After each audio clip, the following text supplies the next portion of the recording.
మన ఇంటికి పిలువని పేరంటానికి వచ్చినట్టు వచ్చే తెగ అల్లరి చేసే పిచ్చుకలు ఇప్పుడు వస్తున్నాయా? నగరాల్లో అయితే ఎప్పుడో మాయమైపోయాయి. పట్టణాలు, గ్రామాల్లోనూ పిచ్చుకలు కనిపించడం మానేశాయి. నిజానికి అవి మన ఇంటికొస్తే ఎంత మంచిదో మనకు తెలుసా?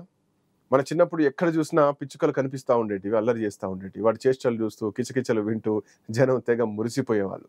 కానీ ప్రస్తుతం పిచ్చుకలు కనిపించడమే గగనమైపోయింది. దసరా నాడు పాలపిట్ట కూడా కనిపించడం లేదు. ప్రపంచ పిచ్చుకల దినోత్సవం 2025 నేపథ్యంలో పిచ్చుకల గురించి కొన్ని ఆసక్తికరమైనటువంటి విషయాలు తెలుసుకునే ప్రయత్నం ఇప్పుడు చేద్దాం. పిచ్చుకలు ఇప్పుడు అంతరించిపోతున్న జాతిగా మారిపోయాయి. వాటిని రక్షించడానికి మార్చి 20న ప్రపంచ పిచ్చుకల దినోత్సవాన్ని జరుపుకుంటారు.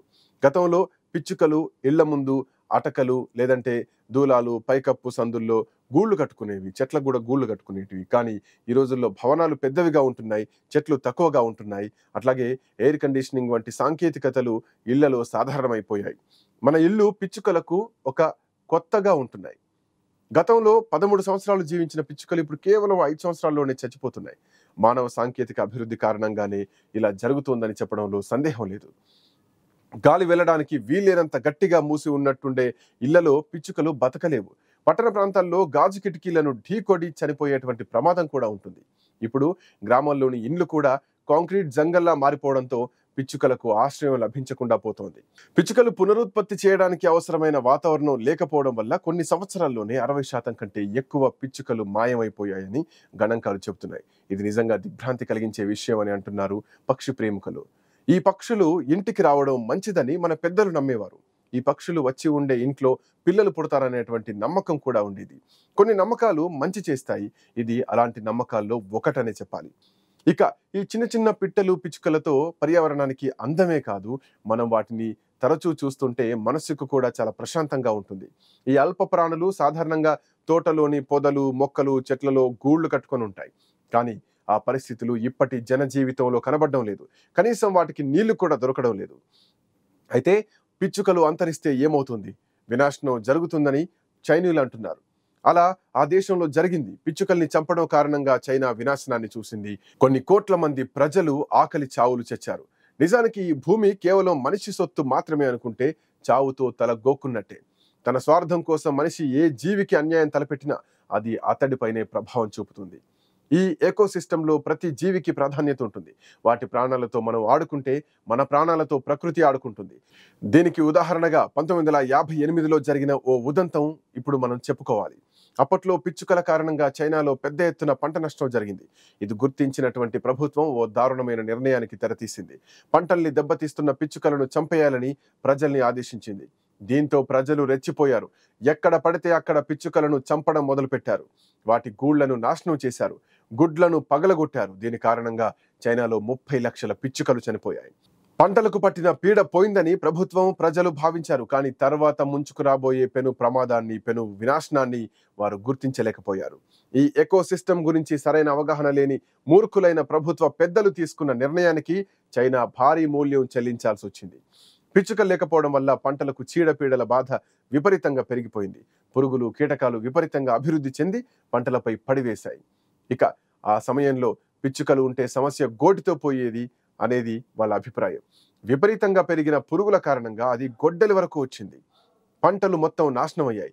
దాంతో దేశంలో ఆహార కొరత ఏర్పడింది. తినడానికి తిండి లేక కరువుతో ఏకంగా 4.5 కోట్ల మంది చైనా ప్రజలు ప్రాణాలు విడిచారు. ప్రభుత్వానికి తాము చేసిన తప్పేంటో అర్థమైంది. ఆ నష్టాన్ని పూడ్చడానికి వెంటనే యుద్ధ ప్రాతిపదికన సన్నాహాలు మొదలుపెట్టింది. సోవియట్ యూనియన్ నుంచి వేల పిచ్చుకల్ని చైనాకు తెప్పించుకుంది. పిచ్చుకలు వచ్చిన తర్వాత మళ్ళీ పరిస్థితి సాధారణ స్థితికి వచ్చింది. అయితే అది 67 సంవత్సరాల కిందటి మాట. కానీ ఇప్పుడున్న పరిస్థితి వేరు. మన దేశంలోనూ అదే పరిస్థితి నడుస్తోంది. నగరాల్లో అయితే పిచ్చుకలకు స్థానం లేకుండా పోతోంది. వాటికి సహజ సిద్ధంగా దొరికే ఆహారం కరువవుతోంది. నగరాలు, పట్టణాలలో పెరుగుతున్న అపార్ట్మెంట్ల కారణంగా కనీసం అవి మంచినీటికి కూడా నోచుకోవడం లేదు. పల్లెల్లో వ్యవసాయం కోసం వాడుతున్న పురుగు మందులు, ఎరువుల కారణంగా అవి దారుణంగా చనిపోతున్నాయి. 1990 దశకం మొదట్లో దేశవ్యాప్తంగా పిచ్చుకల సంఖ్య బాగా ఉండేది. తర్వాతి కాలంలో అది తగ్గుతూ వచ్చింది. ఎంతలా అంటే 30 ఏళ్లలో పిచ్చుకల సంఖ్య 80% తగ్గిపోయింది.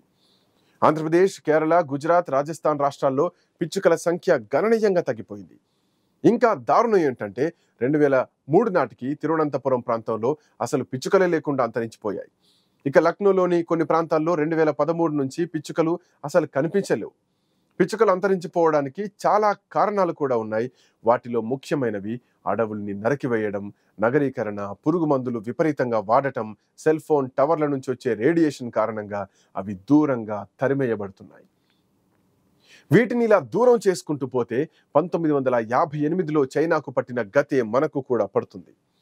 ఒక్కో ప్రమాదాన్ని వివరించి చెప్పాలంటే ముందుగా మన ఎకోసిస్టమ్ దెబ్బతింటుంది, పురుగుల సంఖ్య విపరీతంగా పెరిగిపోతుంది, దాని ప్రభావం మొదటగా పంటల మీద పడుతుంది, పంటలపై రోగాల తాకిడి పెరిగిపోతుంది, పంట నష్టం ఊహించని విధంగా ఉంటుంది.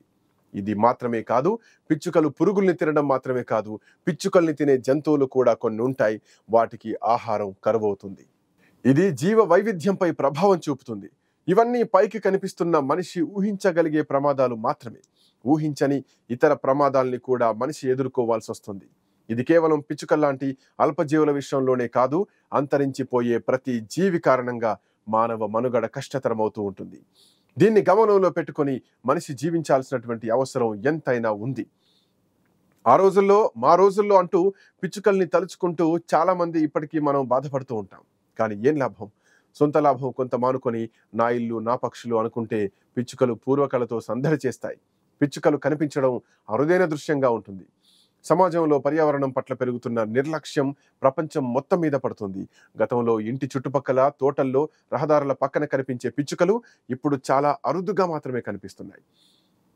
చెట్లు కొట్టివేయడం, ఆధునిక నిర్మాణాల వల్ల వాటికి గూళ్లు లేకుండా పోతున్నాయి. దీన్ని దృష్టిలో పెట్టుకుని పిచ్చుకల్ని రక్షించుకోవాల్సినటువంటి అవసరం ఏర్పడింది.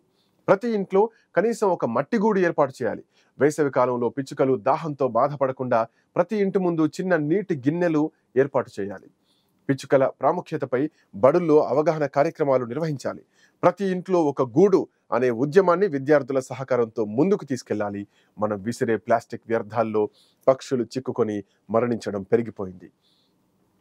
వ్యవసాయ రంగంలో అధికంగా ఉపయోగించే రసాయనిక ఎరువుల్ని కంట్రోల్ చేయాలి. రకరకాల కారణాల వల్ల పిచ్చుకల సంఖ్య తగ్గిపోతోంది. వాటిని రక్షించుకోవాల్సినటువంటి అవసరం ఏర్పడింది. పిచ్చుక అంటే చాలా చిన్నగా చూస్తారు, కానీ పిచ్చుకలు మనుషులకు చేసే మేలు గురించి తెలిస్తే ఆ భావం ఉండదు. ఈ పక్షులు అడవుల్లో కాకుండా మనుషులకు దగ్గరగా ఉండేందుకు ఇష్టపడతాయి. అంతేకాదు, పిచ్చుకల గురించిన ఈ విషయాలు ముందు తరాలకు తెలియజేయడం కూడా ఒక అవసరం.